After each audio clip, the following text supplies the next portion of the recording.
वाचा कोणतरी गणित.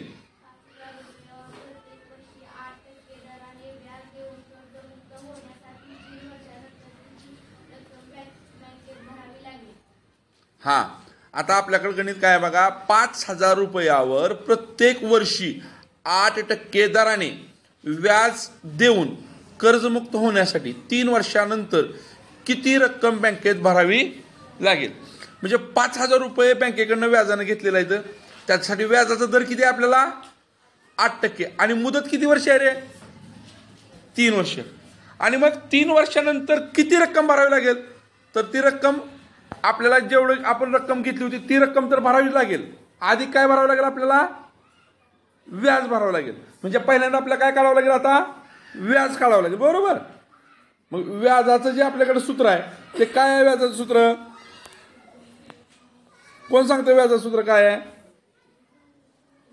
व्याज बरोबर मुद्दल गुणुले मुदत गुणुले दर भागिले 100.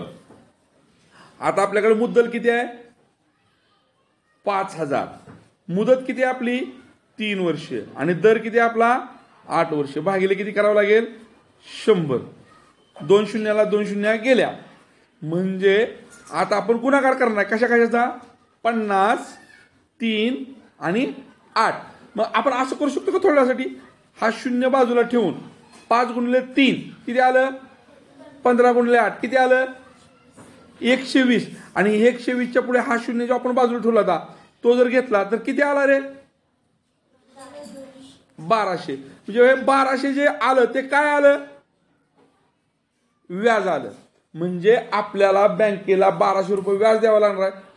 आणि त्याच्याबरोबर अजून काय द्यावं लागणार आपल्याला आपण जे घेतलं होतं ते मुद्दल. मग मुद्दल किती होतं आपलं 5,000 आणि त्यात आणखीन किती रक्कम वाढवायची आपल्याला 1200.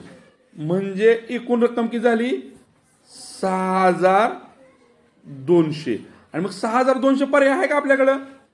किती नंबरला आहे रे 4 नंबरला आहे बरोबर आहे का. मग